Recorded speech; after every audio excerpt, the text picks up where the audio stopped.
Olá, eu sou a Andressa Fabres e vou contar uma história para você.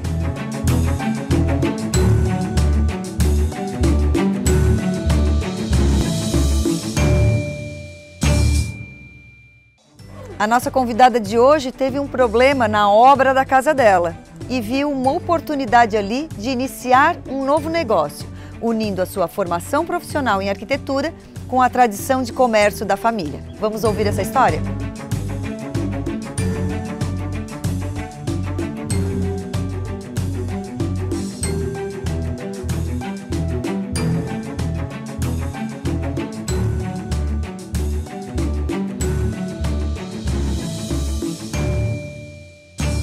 Olá, seja bem-vindo. Hoje a gente está aqui num lugar especial para conversar com a Mariângela Werner Schlickmann, mas antes de a gente começar essa conversa com a Mari, eu quero apresentar para vocês esse lugar que a gente está hoje, que é a Terraça Privilégio, o espaço da Casa Del Nono, para atendimento aos turistas, aos clientes e agora com espaço para atendimento de grupos.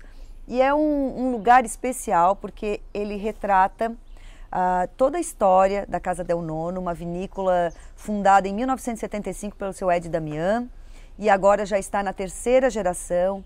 Então aqui nesse espaço você vai conhecer a história da Casa Del Nono, a história dos vales da uva Goethe. Nós estamos numa região aqui no sul de Santa Catarina que é a única no mundo a produzir os vinhos Goethe. Essa vinícola especialmente foi a primeira no mundo a produzir espumantes a partir das uvas Goethe. Então ele tem toda uma história especial e vale a pena vir aqui conhecer. Você vai ver uma parreira, se pegar a época da plantação, a época do cultivo, né? Vai ver uma parreira de uvas na frente, vai ver a história da própria vinícola, vai ver a história das uvas Goethe e vai ter o privilégio de conversar com os donos da vinícola e degustar com eles os vinhos produzidos aqui. Então, feito esse registro desse lugar especial que a gente está, eu quero dar as boas-vindas para Mari Werner Schlickmann. Ela já me disse que ela nunca usa o nome inteiro, né, que é Mariângela, mas ela é conhecida como Mari, arquiteta e proprietária de uma loja chamada Casa e Arte. Seja bem-vinda, Mari. Muito obrigada. Muito obrigada pela oportunidade. Mari, a tua família é de comerciantes, né? O teu pai tem uma loja ligada ao agronegócio, que é a Agro Werner, que trabalha com veículos, né, com equipamentos... Implementos agrícolas. E aí a Mari foi para a arquitetura, mas aí em determinado momento quis ficar no comércio. Como é que foi essa história? Que tipo de influência a história do teu pai tem na tua vida profissional e até onde entrou a arquitetura? Na realidade, a história é da minha família, assim, né? O meu bisavô foi comerciante e daí o meu avô ampliou os negócios, daí o meu pai acabou com os outros irmãos diversificando bem a área de atuação. E eu tenho tio-avô engenheiro, tenho tia engenheira, e até porque nossa família é muito grande mesmo. Então não tinha, na minha observação, espaço para todo mundo. E eu sempre tive uma aptidão a criar. Depois que eu iniciei a minha vida profissional como arquiteta, eu queria ter mais ocupação do que a arquitetura pode dar para alguém. E por mais que seja muita ocupação, o comércio traz uma satisfação muito grande. Eu acredito que daí o vínculo familiar, sem dúvida nenhuma, né? Então o comércio te traz uma satisfação muito grande porque ele é mais imediato. A arquitetura ela é longa para te trazer a satisfação. Tu tens, né, 2, 3 anos, às vezes mais, para te ter a conclusão de uma obra ou de um projeto. E o comércio é mais imediato. Então ele te dá uma satisfação diária. Os problemas que o comércio te gera te dá uma satisfação de concluir. E isso é diário, são muitos por dia. Acredito que veio daí a minha... E aí tu resolveu unir a tua formação de arquitetura com esse vínculo familiar do comércio, né, da tua família. Como é que foi a escolha desse segmento para a tua atuação? Porque a gente vê lojas de acabamentos, de decoração, enfim, é uma infinidade de materiais que podem ser explorados dentro do comércio voltado para a arquitetura, né? Por que a escolha para ser uma loja de acabamentos? Na minha época não era comum, quando eu montei a Casa e Arte, né, tá fazendo 16 anos atrás, Não era comum o arquiteto ir para essa área bruta. Por mais que não seja um material de construção, é uma área de acabamento bruta, pesada ainda na vida das pessoas. Mas tudo começou porque eu fui fazer a minha própria casa. E eu passei a ter muito problema com o acabamento. É um valor agregado caro, o barato é caro, não existe valor agregado barato nesse segmento, né? Eu achei um valor investido alto e quando eu me deparei com algumas realidades, eu disse, mas como a pessoa não me explicou que isso não serve para minha casa? O exemplo mais forte, eu instalei a torneira da minha cozinha. A pessoa teve dentro da minha construção, viu que ela teria aquela realidade e ela me vendeu uma torneira para um MCA, que é metro de coluna d'água, que é a distância entre o ponto de água até a caixa d'água, de 15 metros. E eu tenho 4. E a pessoa viu. E eu disse, mas por que ela me vendeu errado? E ela não devolveu o dinheiro, ela não aceitou trocar, ela não teve nenhum pós-venda. E é uma loja que existe até hoje, é uma loja conceituada no mercado, muita gente compra dela até hoje. E eu não... Aquela insatisfação foi me dando um questionamento. E daí eu já, né, estava junto com o meu esposo, né, naquela época eu disse, olha, a gente tem um nicho de mercado. E ele me incentivou momentaneamente. Tens um nicho de mercado. E toda essa minha veia comercial, e daí... né, eu sempre tenho que agradecer tanto ao meu esposo quanto ao meu pai, que eles não deixam eu pensar. Eles fazem eu agir. Daí eu disse, vamos fazer então. E a gente montou com uma capacidade menor, só pensando nesse acabamento fino mesmo, mais no final da obra. E fomos incrementando, porque daí a gente foi vendo a necessidade do mercado, desse atendimento em tudo. Desde o revestimento até esse acabamento fino final, que são as torneiras, os acessórios. Então a gente fica nessa área de acabamento mais bruto, que chega a ser delicado, né? Que é onde as pessoas vão ver na tua casa, né? Mari, essa tua insatisfação mostra vamos botar aí um despreparo, né, de quem está vendendo e também um desconhecimento do consumidor. Né? O que tu tivesse que aprender para poder vender e satisfazer o teu cliente do jeito que tu gostaria de ter ficado satisfeita naquele momento da tua casa? A gente aprende todo dia, né? Eu estou aprendendo até hoje, né? Cada problema é um aprendizado. Então, os problemas existem todos os dias, são muitos, mas eu vejo que o importante do comércio é tu querer resolver o problema.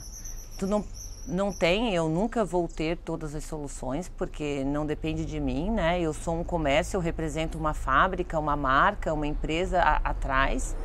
Então, eu hoje dou muita importância às parcerias com as indústrias certas, porque todo mundo aparece na porta da Casa e Arte e diz assim, ó, vende a minha marca.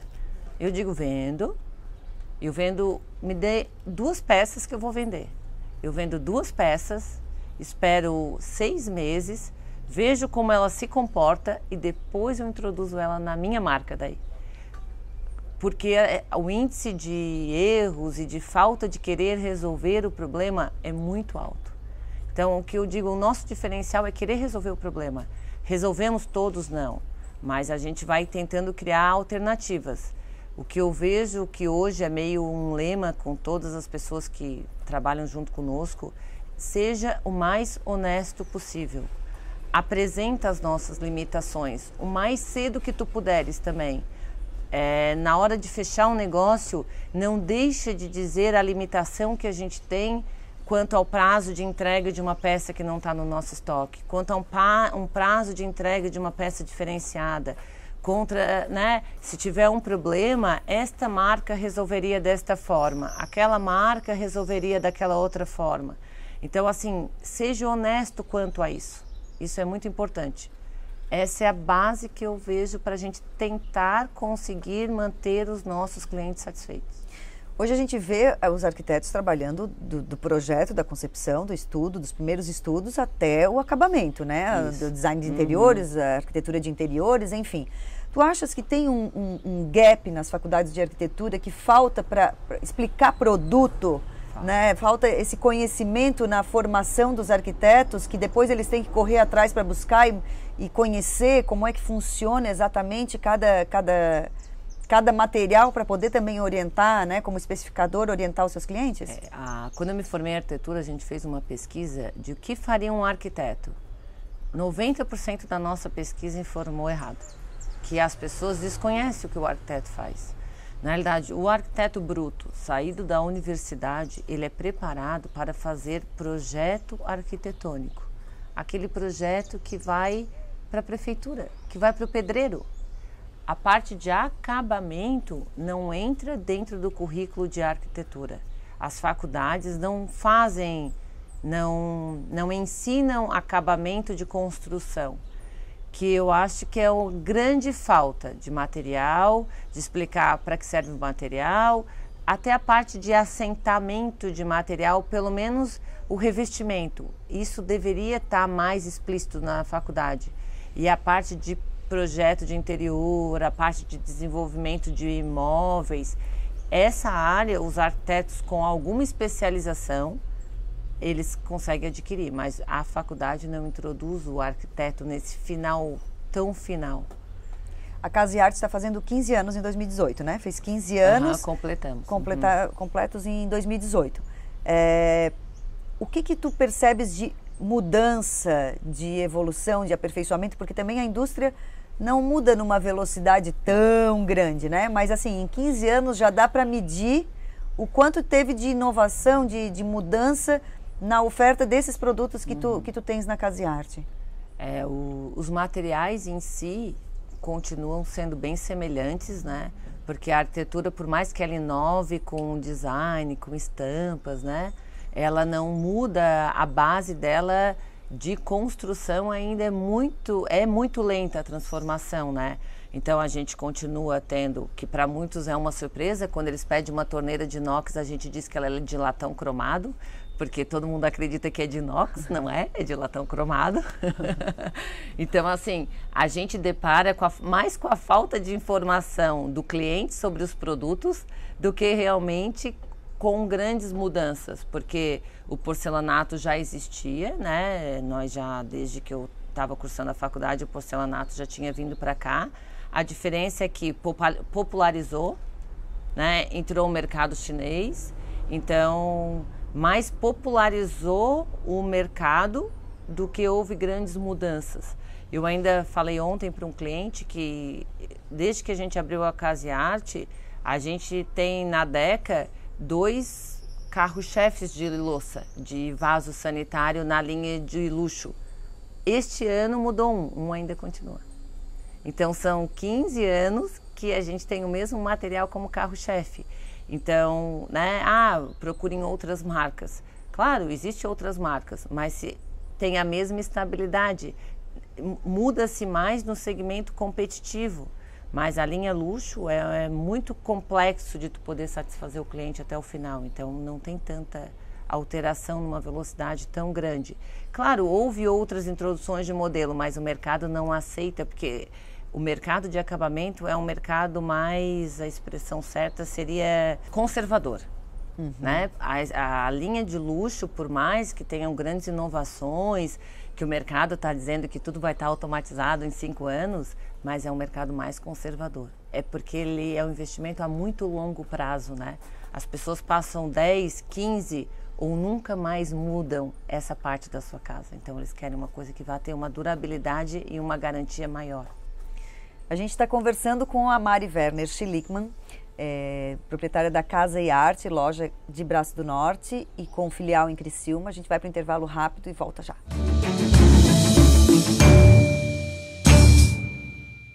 Somos instituição para você ter toda a confiança. Somos financeira, porque dinheiro não é tudo, mas ajuda a realizar os seus sonhos. Somos cooperativa, pois assim construímos nosso mundo. Somos premium, afinal, você merece exclusividade. Para nós, não existem perdedores, todos ganham juntos. É por isso que somos assim. Unicred, um time que coopera com você. Estamos de volta e hoje a gente está conversando com a Mari Werner Schlickmann. Ela é proprietária da Casa e Arte, uma loja de acabamentos localizada em Braço do Norte há 15 anos e com filial em Criciúma há 1 ano e também atendendo todo o Brasil através do e-commerce. É sobre isso que eu quero falar com a Mari agora. Como que surgiu a ideia de vender acabamentos pela internet? Porque me parece um produto com tanta especificidade, que o cliente quer saber tanto, né? Parece que tem que ir lá e ver. Foi algo que aconteceu naturalmente? Vocês investiram forte para criar esse mercado? Na realidade, sempre eu tenho uma ideia e alguém me estimula, né? Então, né, eu tenho que agradecer a todo mundo que me estimula, porque o que acontece? A gente começou a ter interesse. Surgiu uma venda de um amigo que nós tínhamos em São Paulo. Vamos entregar em São Paulo. Por que não entregar no Brasil inteiro? Então, assim, veio do nada a ideia de vamos pesquisar o nosso mercado na internet. O que nós vimos do nosso mercado na internet? Existiam lojas populares, né? Como existe até hoje várias empresas que vendem produtos mais populares para construção na internet já. Falamos com algumas pessoas que tinham e-commerce, né? Nós temos pessoas da nossa família que trabalham nesse ramo de internet e nós já tínhamos um site, né? Que não era e-commerce, mas já tinha um site. E eu fui questionar sobre a capacidade de, sim, nós entregarmos esse produto. Quando alguém disse, Mari, é possível? Eu falei, vamos fazer. Não é um custo alto. A vantagem do e-commerce é que se der errado, não é caro. Então, né, eu sou uma pessoa consumidora de e-commerce. Daí eu comprava geladeira, eu compro geladeira no e-commerce. Então, quando as pessoas me diziam assim, mas tu é assim corajosa? Eu pensei, por que tu não é corajoso? É tão normal, porque chega, se não chegar, tu tem direito. Hoje o consumidor é muito bem assistido pela lei brasileira. Então, se tu chegar a um produto que tu não gostou ou que tu te sentiu enganado pela informação que ele foi prestada a ti pelos meios que tu comprou, tu tem direito a simplesmente devolver o produto e receber 100% do teu investimento. Existem leis para isso, então, claro, não comprem em um lugar que vocês não tenham nenhuma indicação ou alguma informação que vocês consigam ligar para o lugar, atendam um telefone. E a nossa loja física podia dar esse suporte. Então, para nós, como estava tudo pronto, era muito econômico colocar mais esse vínculo. Claro, era mais um problema, porque como transportar este produto de louça? Louça é louça, né? Correio não aceita, volume de um vaso não aceita, porque passa do peso que carregaria. Então, a gente foi esperando os problemas surgirem e fomos criando metodologias e criamos até hoje. A nossa ideia sempre foi trabalhar de uma forma sustentável. Então, vamos fazer uma embalagem especial para o e-commerce. Não, vamos fazer uma fita. Vamos reaproveitar as embalagens, porque a gente recebe tudo em embalagem. Por que uma nova embalagem? Então, vamos fazer um adesivo, vamos fazer uma forma, então a gente manda a nossa embalagem do e-commerce, sempre com uma carta explicando que a embalagem está sendo reaproveitada. Porque é um método de tentar dar uma sustentabilidade para esse planeta, né? Que a gente consome de uma forma voraz e o planeta não dá conta de se renovar. E o processo começou e está sendo melhorado dia a dia. Inclusive a gente está trocando, né, a nossa página, está melhorando, porque hoje é provado que o aplicativo mais usado para compra e-commerce é o celular. Então a tua página tem que estar de acordo com para conseguir ser consumida pela pessoa no celular. E a gente, né, descobriu o mercado. Ficou bem contente no começo, assim. O que acontece hoje? Muita gente colocou e-commerce. Então, por um lado, virou uma fonte de pesquisa. a concorrência aumentando, isso também não ajuda? Porque aí o consumidor começa a se sentir mais seguro para comprar pelo e-commerce materiais que compraria somente em lojas físicas? Assim, para mim, a minha grande surpresa, sem dúvida, foi quando a gente vendeu uma cuba de luxo num valor agregado bem alto, né, dentro do nosso segmento, para o Pará, Belém do Pará.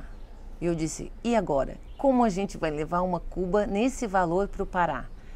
Né? Toda peça de risco, quem fica com o risco é a empresa, ou tu faz um seguro particular, ou tu manda de transportadora, sabendo que tu vai arcar com todo o custo caso a peça chegue quebrada. Claro, existem algumas leis, né, que se amassar a coisa, mas, né, 90% a lei favorece as outras pessoas, né, não o empresário. E daí a gente conseguiu mandar para o Pará, a cuba chegou lá perfeita. E depois disso eu descobri o quê? Quando eu precisar fazer alguma coisa, é uma fonte de pesquisa para mim também. Eu sempre enxergo como concorrente um aliado, nunca uma pessoa contra a gente, sempre um aliado, porque as informações das outras pessoas vão te trazendo conhecimento. Então, né, somos concorrentes, sim, queremos sobreviver do nosso negócio, sim, mas não somos inimigos, né? Então, é mais uma fonte de pesquisa e aprendizado, se tu tens essa informação. O cliente, no nosso segmento, se ele não estiver bem assistido por um profissional, né, de arquitetura ou especializado em acabamento, ele não vai conseguir fazer a compra e ficar satisfeito. Quando a gente começou a entrevista, tu contaste que o que deu origem à Casa e Arte foi um problema que tu tivesse na tua própria obra, na tua própria casa. E ressaltou a importância da informação correta, né, de dar prestar um serviço, além de vender um produto, prestar um serviço para o cliente. Quando a gente fala de e-commerce, como que esse serviço é prestado? Porque tu não estás lá para acompanhar a obra, tu não está lá para visitar, tu não tem contato muitas vezes com o arquiteto que está assistindo, pode ser até uma compra direta pelo próprio consumidor, enfim. Como que faz esse serviço quando a gente está falando de e-commerce?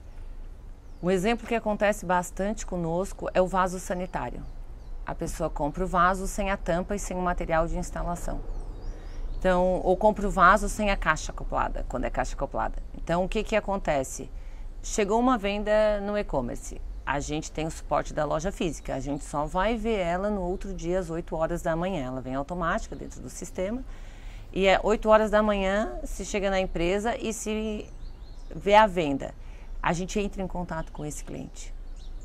Então, olha, você comprou um vaso, por e-mail, por telefone, a informação que ele quis dar para a gente ali. Esse vaso precisa de uma tampa, de uma caixa acoplada, de um parafuso, de um anel. A tua tubulação tem que estar embaixo, a tua entrada de água tem que estar assim.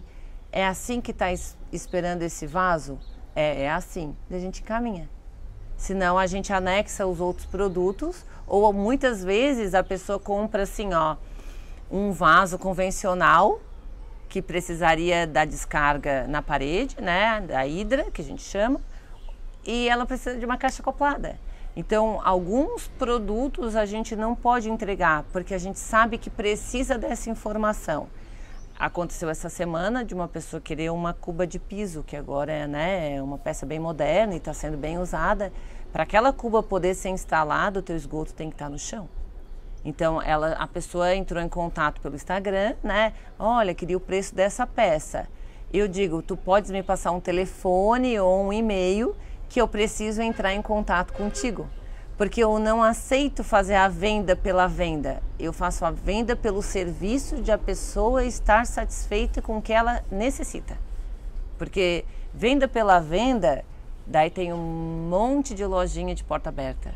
Mas serviço, necessidade, independente do lugar do mundo que tu tiveres. Se tu procurar a Casa e Arte, a gente vai ver a tua necessidade para depois entregar o nosso produto. A gente também falou, Mari, no começo da conversa sobre o cliente de luxo. O que nesses 15 anos tu aprendeste que mostra como deve ser o atendimento desse cliente? O que ele valoriza? Há muita diferença entre atender um cliente que quer um produto de luxo com o cliente mais popular? Eu sempre digo que o cliente, independente do que ele pode pagar, ele sempre quer uma coisa boa para a casa dele. Então, assim, o cliente de luxo, o cliente do segmento competitivo, o cliente do segmento médio, ele sempre precisa de um produto bom para a casa dele, com a capacidade que ele tem de pagar, que é o máximo que ele pode dar para ele mesmo, porque é a casa dele, né? Então, assim, ó, eu tenho dificuldade, nós temos dificuldade de atender a pessoa que não valoriza o mercado, não valoriza as coisas, né? Que é uma coisa mais supérflua. Eu tenho bastante dificuldade de, eu vou no Paraguai e eu compro lá. Gente, se vocês vissem o produto que vem... Claro, tem produtos bons, toda regra tem sua exceção, mas são pessoas que não pensam que aquele produto vai durar 15 anos sem ela mexer e ele vai furar, porque ele é de baixa qualidade, a parede do latão. Então, assim, eu tenho dificuldade de lidar com a pessoa que não pensa na qualidade mínima para a vida dela, independente dele ser de luxo ou não. O mercado de luxo te exige mais conhecimento técnico. Por quê? Porque são produtos diversificados, com mais automação, né? Com um tamanho específico, com mais peso. Um exemplo, as colunas de banho, o piso box, exige uma pré-instalação muito maior. Esses chuveiros agora que tem cascata, tem luz, tem, né, super spa, né, que são chamados de chuveiros spa, literalmente, exige ponto de luz, exige 2, 3 entradas de água, existe 2, 3 monocomando diferentes para te poder ligar ele com a funcionalidade plena. Então, esse produto exige, sim, mais conhecimento técnico para uma pré-instalação. Não dá nós temos que fazer o nosso trabalho mais com um profissional que está lá na base do que realmente com o cliente final. Mário, eu quero te agradecer por ter vindo aqui dar essa entrevista, contar um pouco da tua história. Quero pedir para a gente fazer um brinde, porque esse é o último programa de 2018, então eu quero brindar com a Mari o aniversário da Casa e Arte, brindar esse ano que passou, que foi o ano que a gente começou a fazer esse programa, e agradecer a todos por terem acompanhado todas essas entrevistas. Todo esse material está disponível no YouTube, no portal Engie Plus. Quem quiser rever as entrevistas feitas esse ano, pode acessar que está tudo lá. E eu espero por vocês em 2019 para novas histórias aqui. Muito obrigada. Obrigada. Feliz 2019.